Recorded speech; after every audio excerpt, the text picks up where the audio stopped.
Bonjour à tous et toutes. Donc, je suis Stéphanie Choubaron, je suis directrice de recherche au Centre des sciences du goût et de l'alimentation à l'INRAE de Dijon. Et en fait, moi j'ai une formation en psychologie cognitive, donc je m'intéresse à comprendre ce qui se passe dans la tête des consommateurs au moment de leur choix. Donc moi je vais vous parler aujourd'hui de protéines végétales, donc vues par le consommateur, et on va s'intéresser justement aux représentations des consommateurs autour de ces protéines végétales. Alors, forcément, c'est là où ça bloque.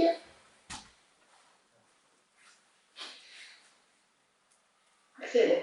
Donc, tout d'abord, quand on parle de légumineuses, donc les légumineuses désignent un type de culture récoltée donc dans le seul but d'obtenir des grains secs. Donc, les légumineuses sont les lentilles, les haricots secs, les pois cassés, les pois chiches. Et pour reprendre avec mes propres mots, on va dire le discours tout à l'heure de Fabrice Fèvre et de Hélène Poirier, je vais vous parler des atouts de ces légumineuses.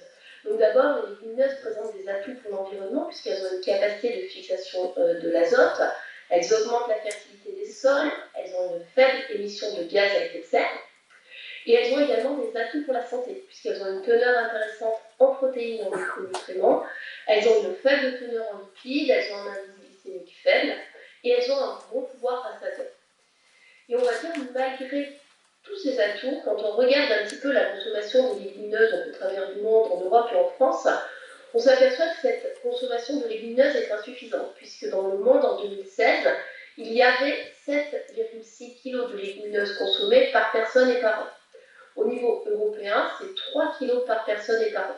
Et si on fait un focus un peu plus particulier, on va dire en France, ce qui est intéressant, c'est de voir qu'en 1920, il y avait 7,2 kg de légumineuses par personne et par an qui étaient consommées. Et aujourd'hui, en 2021, selon les derniers chiffres, on tombe à 2 kg par personne et par an. Alors, comme Hélène Poirier l'a mentionné tout à l'heure, quand on regarde les recommandations du PLNS, on s'aperçoit justement que cette consommation de légumineuses devrait être augmentée à une portion d'environ 100 grammes 2 fois par semaine. Donc actuellement, on en est loin, puisqu'on est environ à 30-35 grammes de légumineuses consommées. Donc finalement, pourquoi cette faible consommation de légumineuses alors qu'elles présentent pourtant tous ces atouts environnementaux et pour la santé? Donc on peut penser d'abord qu'il y a des raisons historiques, puisque pendant très longtemps, les légumineuses étaient une solution à la faim, donc on va dire dans les siècles, début de siècle, et il y avait une association étroite entre consommation de légumineuses et privation de nourriture. Donc on peut penser qu'il y a une image négative de ces légumineuses qui a perduré au cours du temps. Au Moyen-Âge, il y avait une distinction sociale aussi qui était faite entre les paysans qui consommaient les légumineuses alors que la noblesse, elle, consommait de la viande. Mais au-delà de ces raisons historiques, il y a d'autres raisons aujourd'hui qui sont qu'on doit explorer, qui sont à chercher dans la tête des consommateurs. Et justement, pour aller étudier ce qui se passe dans la tête des consommateurs, il y a différentes méthodes d'études. Et lors de la thèse de Juliana Mélandrez, qui est une thèse qui a été financée par le Carnot Caliment, donc dirigée par Gaëlle Ardinet, qui est professeure à l'Institut Dijon et par moi-même, nous avons identifié des freins et des leviers à la consommation des légumineuses auprès de Français non végétariens. Donc quand Juliana a commencé sa thèse en 2017 et qu'on a fait un petit peu la revue de la littérature sur ce qui existait, il n'existait pas grand-chose, justement, pour comprendre un petit peu comment les consommateurs envisageaient ces légumineuses. Et finalement, ce qu'on retrouvait dans la littérature, c'est qu'en général, c'était des méthodes directes qui étaient utilisées pour aller savoir ce que les consommateurs pensaient des légumineuses.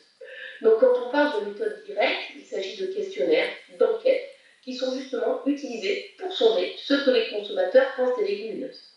Alors en tant que psychologue cognitiviste, j'aime toujours mettre un petit bémol, on va dire, sur l'utilisation de ces méthodes directes, puisque justement le fait de questionner directement les consommateurs représente certains biais, notamment le biais de désirabilité sociale.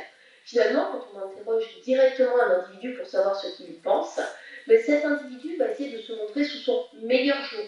Je ne dis pas qu'il essaie de tricher, mais quand on l'interroge directement, on est tous pareils, on a ce biais de désirabilité sociale pour se montrer sous notre meilleur jour. Il y a également d'autres artefacts du questionnement qui peuvent être liées justement à la structure du questionnaire, qui peuvent être liées à certaines questions utilisées. Donc, loin de moi l'idée de dire que ces questionnaires ne sont pas utiles, au contraire, il faut des questionnaires, mais par contre, il faut utiliser d'autres types de méthodes pour venir compléter ces méthodes directes. Et donc, du coup, l'idée, c'est d'utiliser une méthodologie indirecte. Cette méthodologie indirecte, donc, elle est largement utilisée en psychologie cognitive, et elle va nous permettre de solliciter la mémoire des individus, mais de manière détournée. En effet, on sait que la mémoire peut se manifester sans que le sujet n'en soit conscient ou sans qu'il y fasse référence explicitement. Et pour cela, on fait appel indirectement ou implicitement à cette mémoire en réalisant différents tests. Et ces tests-là, on les appelle des tests indirects. Alors moi, j'aime bien prendre l'exemple, même la métaphore de cet iceberg, pour vous montrer qu'en fait, quand on regarde la partie qui est hors de l'eau, ça correspond aux connaissances explicites, celles qu'on va pouvoir aller questionner directement. Mais finalement, si vous regardez la partie qui est dans l'eau, ça correspond aux connaissances implicites. Vous voyez qu'elles sont beaucoup plus importantes, et donc du coup, pour aller les sonder, on va faire appel à ces tests indirects et à ces méthodologies indirectes. Donc, dans ces méthodologies indirectes, dans la thèse de Juliana, on a d'abord commencé par proposer une tâche de composition de menus selon différents scénarios. Donc, en fait, les participants venaient à notre laboratoire, ils étaient installés donc en face de l'expérimentateur, et face à eux, ils avaient différentes cartes qui représentaient de la viande, des légumineuses, des féculents et des légumes. Et en fait, on allait leur proposer comme consigne de composer un plat principal en utilisant 3 aliments de leur choix, mais selon 6 scénarios. Un scénario quotidien, un scénario self-service, un scénario restaurant, un scénario budget restreint, un scénario végétarien et un scénario invité.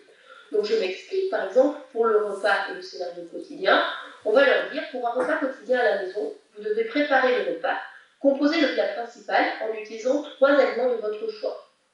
Autre exemple avec un autre scénario, pour un repas quotidien à la maison, vous invitez un ami végétarien, composez le plat principal en utilisant 3 aliments de votre choix, etc., selon ces 6 scénarios-là. Et en fait, qu'est-ce qu'on obtient comme résultat? Déjà, on s'aperçoit que les scénarios nous permettent d'accéder de manière indirecte aux motivations des individus. On ne les a pas interrogés directement, on a fait ça de manière détournée. Et nos résultats indiquent donc que les légumineuses étaient les moins choisies quand on demandait aux individus donc, de préparer le repas selon les différents scénarios, sauf les lentilles, qui elles étaient plutôt bien choisies. On s'aperçoit que la viande était toujours le cœur du repas quand il fallait justement choisir les différents repas. Et les légumineuses ont été choisies quand il s'agissait de préparer un plat pour végétariens ou alors, dans les scénarios, self-service et restaurant. Et j'insiste, c'est important, ces 2 scénarios, self-service et restaurant, puisqu'en fait, c'est des scénarios qui montrent que les consommateurs sont prêts à consommer ces légumineuses, mais dès lors qu'ils n'ont pas à les préparer eux-mêmes. Donc ces résultats ont été publiés dans 2 articles scientifiques, donc dans Appetite et dans Food Research International. Alors, une autre manière justement de sonder ce qui se passe dans la tête des consommateurs, c'est une adaptation d'un test qui s'appelle le CATA, le Check All That Apply, qui est une technique de profilage sensoriel rapide. Il s'agit de demander aux participants donc, de sélectionner dans une liste d'attributs ceux qu'ils considèrent comme les plus appropriés pour décrire un produit. Donc face à l'écran d'ordinateur, le participant donc, voit une image d'un produit, il y a une liste d'attributs et on va lui demander de sélectionner les attributs les plus pertinents. Donc ça nous permet justement d'avoir accès aux connaissances, aux croyances et aux attitudes des consommateurs sur les produits. Et ici, dans ce test, nous avons utilisé donc des légumineuses, mais selon différents niveaux de transformation. Des légumineuses brutes, des légumineuses en conserve seules, des légumineuses en conserve accompagnées avec de la viande, des légumineuses surgelées ou des plats ultra transformés à base de légumineuses. Donc ici, les principaux résultats justement de ce test CATA pour accéder aux représentations mentales nous montrent que le niveau de transformation des légumineuses est un point important pour les consommateurs. En effet, les participants ont utilisé des attributs plus positifs pour décrire les produits à base de légumineuses qui étaient non transformés et peu transformés, alors qu'ils ont utilisé davantage d'attributs négatifs pour décrire les produits à base de légumineuses ultra transformées. Donc ces résultats-là sont soumis dans un article scientifique qui est actuellement en cours de relecture. Alors, une autre façon aussi d'aller voir un petit peu comment le consommateur se comporte, sans rien avoir à lui demander explicitement, c'est d'utiliser donc des méthodologies implicites. On va un cran plus loin qu'avec les méthodologies indirectes. Et pour cela, on a décidé d'étudier le suivi du regard, ce qu'on appelle l'eye tracking. Et du coup, cet eye tracking peut être considéré comme une mesure implicite qui va capter les réactions automatiques, involontaires et non conscientes, qui ne seront pas biaisées par la pensée cognitive consciente. Et pour cela, on a utilisé le suivi du regard en supermarché virtuel. En effet, pour nous, combiner réalité virtuelle et eye tracking représentait une véritable opportunité pour mieux comprendre le comportement des consommateurs dans un environnement d'achat.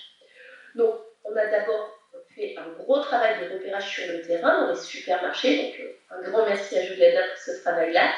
Et une fois qu'on a repéré un petit peu la constitution des rayons, le positionnement des produits, on a donc reproduit cela en supermarché virtuel. En plus, on a utilisé les scénarios, comme je vous ai présenté tout à l'heure, et on a également utilisé des nudges. Donc les nudges, c'est de petits coups de pouce, c'est des petites incitations qui visent à impacter les choix des consommateurs.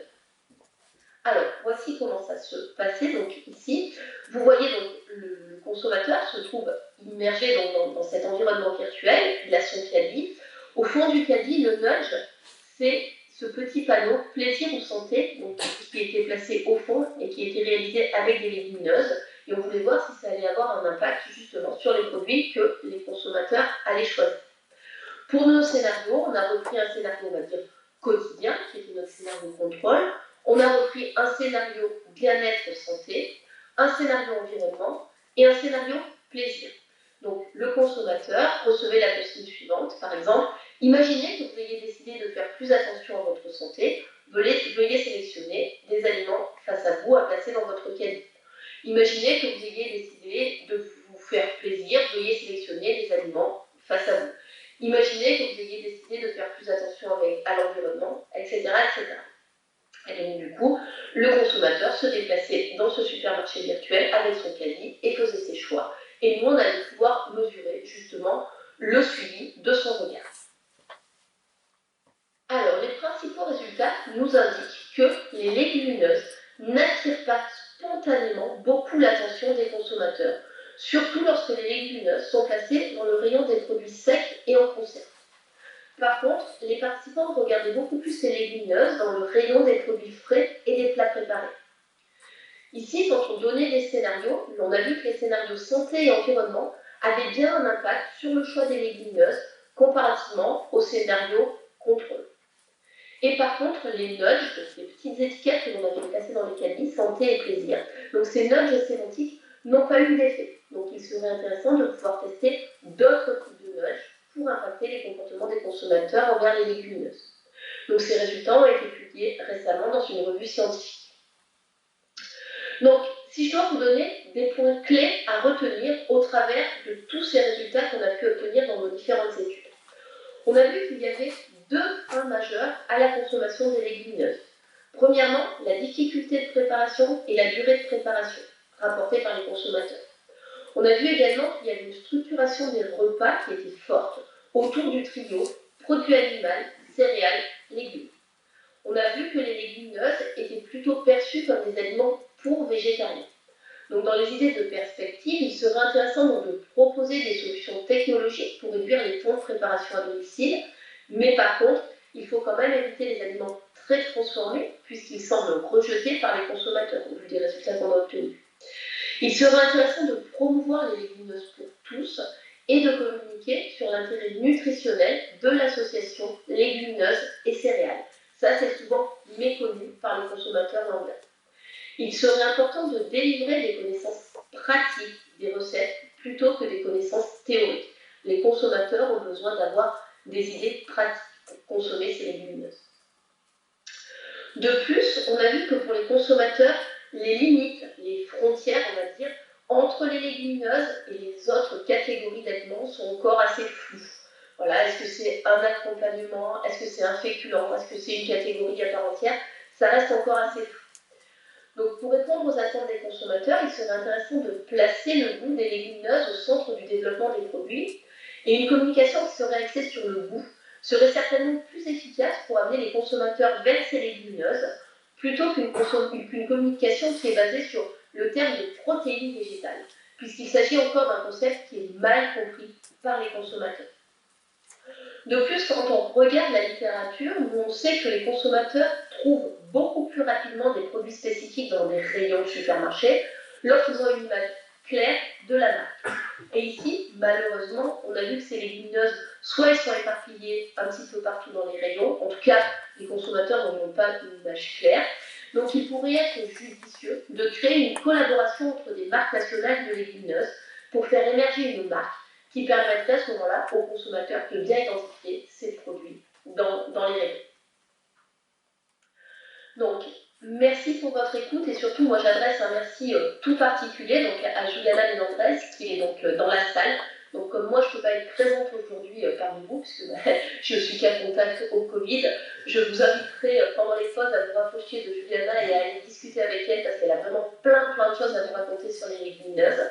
Donc aujourd'hui, elle poursuit son travail par un contrat avec Terre Nivea. Et je remercie également ma collègue Gaëlle Artinet, donc professeure à Agostino. Et je vous remercie à tous pour votre attention. C'est une question à Stéphanie. L'étude sur les comportements alimentaires permet de révéler les motivations et les habitudes des consommateurs.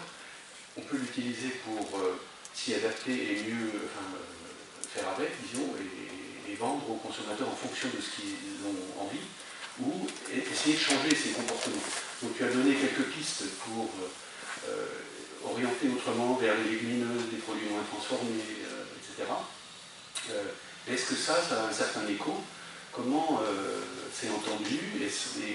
Quels sont les leviers finalement, les entreprises, les relais qui permettront de faire évoluer dans le sens que tu as indiqué? Est-ce que tu as une idée? Donc déjà, merci pour cette question. Donc en fait, la thèse de Juliana, ça a été vraiment une première étape, puisque, comme je disais, quand on a commencé en 2017, ou c'était exactement en 2016 avec Gaëlle Artinet, mais quand on a commencé en 2017, il n'y avait pas grand-chose. Et aujourd'hui, à la fin de cette thèse, on se retrouve, on va dire, forte de ces résultats-là, des résultats, on va dire, un petit peu théoriques, et maintenant, il faut transformer l'essai et voir justement les répercussions, les impacts que ça peut avoir. Et là, c'est vraiment tout l'enjeu, on va dire, de la valorisation de ces travaux issus de cette thèse. Et là, Juliana a un contrat avec Terre Nivea. On va essayer de traduire certaines recommandations à destination donc, des professionnels de la filière, du grand public. Enfin, voilà, ça va être ça maintenant l'étape justement de transformation de l'essai, si je peux m'exprimer ainsi. Et voir après justement quels seront les impacts et les échos qu'on pourra avoir on va dire, sur le terrain.